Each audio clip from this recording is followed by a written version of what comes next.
हरियाणा में लाडली योजना को लेकर महिलाओं में भारी उत्साह देखा जा रहा है। लाडली योजना के तहत महिलाओं को 25 सितंबर से 2100 रुपए दिए जाएंगे। सरकार की इस योजना को लेकर महिलाओं ने सीएम नायब सिंह सैनी का आभार जताया है। हरियाणा में बुढ़ापा पेंशन की शुरुआत चौधरी देवीलाल ने 100 रुपए से की थी। अब बीजेपी सरकार के समय बुढ़ापा और विधुर पेंशन 3000 रुपए दी जा रही है। बहुत खुश है, हमारा टाइम पास हो रहा है। घर के तो हमें पूछते ही नहीं, तो आप वो भी कहते हैं पेंशन हमें दे दो। अब आप रोटी पूछेंगे, नहीं तो नहीं। सरकार बहुत खुश है, उसका हम कुछ दे हिसाब कर ही नहीं सकते। मोदी जी का जन्म बार बार हो, प्रधानमंत्री बने, हम बहुत खुश हैं। शर्मा, मैं बड़ा शुक्रिया अदा करती हूँ सरकार का, हरियाणा सरकार का, जिन्होंने औरतों के बारे में, महिलाओं के बारे में सोचा है और 2100 रुपया सितंबर से मिलने की घोषणा की है। उनका बहुत बहुत धन्यवाद। हम सरकार का बहुत बहुत धन्यवाद करना चाहेंगे, जो उन्होंने औरतों के लिए इतनी सोची है। जो बहनें अपने दम पे खड़ी हो जाएंगी, थोड़ा सा पैसा मिलेगा तो उनको ये कि 2100 रुपए जो देने की घोषणा की है नायब सिंह सैनी ने, हमारे मुख्यमंत्री ने, वो बहुत अच्छी योजना है। हाँ जी, बड़ा ही अच्छा काम किया है महिलाओं के लिए।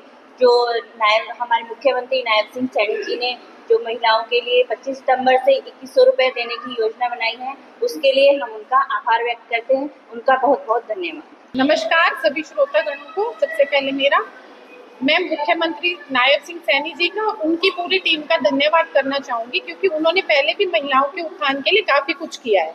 तो अब रिसेंटली उन्होंने भी 2100 रुपए की घोषणा दोबारा की है महिलाओं के उत्थान के लिए, जिससे उनको हेल्प मिल सके। कई महिलाएं ऐसी हैं जो अपना पालन पोषण ढंग से नहीं कर पाती, तो उनके लिए काफी अच्छा होगा। कई बेरोजगार हैं, कोई विडो है, कुछ है, तो उनके हिसाब से अच्छा किया और हम सब मिलकर उनका धन्यवाद करते हैं। हमारे हरियाणा के मुख्यमंत्री श्रीमान नायब सिंह सैनी जी ने जो लाडली योजना के तहत सभी महिलाओं को 2100 रुपए देने की जो घोषणा की है, उसके लिए मैं उनका बहुत धन्यवाद करती हूँ।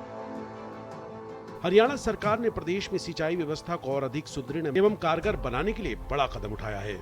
सीएम नायब सिंह सैनी की अध्यक्षता में हुई सिंचाई एवं जल संसाधन विभाग की एक अहम बैठक में राज्य में माइनर्स के व्यापक पुनर्निर्माण एवं सुधार कार्य योजना को मंजूरी प्रदान की गई। इसके तहत लगभग 54 अलग अलग परियोजनाओं को क्रियान्वित किया जाएगा और इस पूरी परियोजना पर लगभग 315 करोड़ रुपए की लागत आएगी।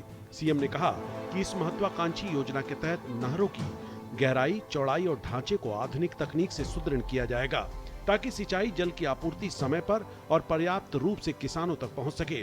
इस पूरी परियोजना के तहत विभिन्न नहरी सर्कलों के तहत 30 कैनाल का पुनर्वास और 24 कैनाल की रीमॉडलिंग की जाएगी। उन्होंने कहा कि इससे किसानों की फसलों को पर्याप्त सिंचाई जल मिलेगा, भूमिगत जल स्तर पर दबाव कम होगा और प्रदेश में कृषि उत्पादन क्षमता में वृद्धि होगी। ग्रामीण क्षेत्रों में जल जमाव की समस्या पर भी काबू पाया जा सकेगा। मुख्यमंत्री ने अधिकारियों को निर्देश दिए कि सभी कार्य निर्धारित समय सीमा में उच्च गुणवत्ता के साथ पूरे किए जाएं। उन्होंने स्पष्ट निर्देश दिए कि निर्माण सामग्री की गुणवत्ता और माइनरों के लेवल में किसी प्रकार की गड़बड़ी नहीं होनी चाहिए।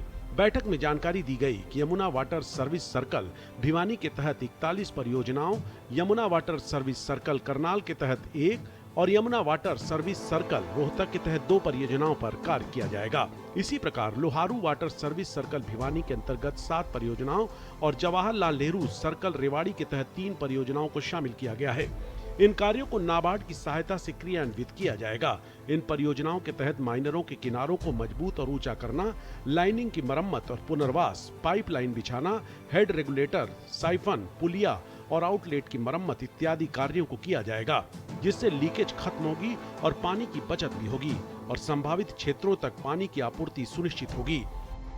हरियाणा के राजस्व एवं आपदा प्रबंधन मंत्री विपुल गोयल ने एक उच्च स्तरीय रिव्यू बैठक की अध्यक्षता की, जिसमें प्रदेश में सामान्य से अधिक वर्षा के कारण उत्पन्न हुई स्थिति और बाढ़ प्रबंधन की तैयारियों की विस्तृत समीक्षा की गई। इस बैठक में विभिन्न विभागों, जिला प्रशासन, आपदा प्रबंधन इकाइयों और अन्य हितधारकों के साथ तैयारियों का जायजा लिया गया।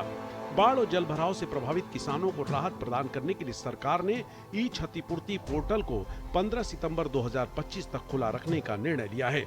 इस पोर्टल के माध्यम से किसान अपनी खरीफ फसलों की हुई नुकसान की जानकारी अपलोड कर सकते हैं और क्षतिपूर्ति के लिए दावा दर्ज कर सकते हैं। अब तक लगभग 4 लाख एकड़ खरीफ फसलों के नुकसान के दावे इस पोर्टल पर दर्ज किए जा चुके हैं।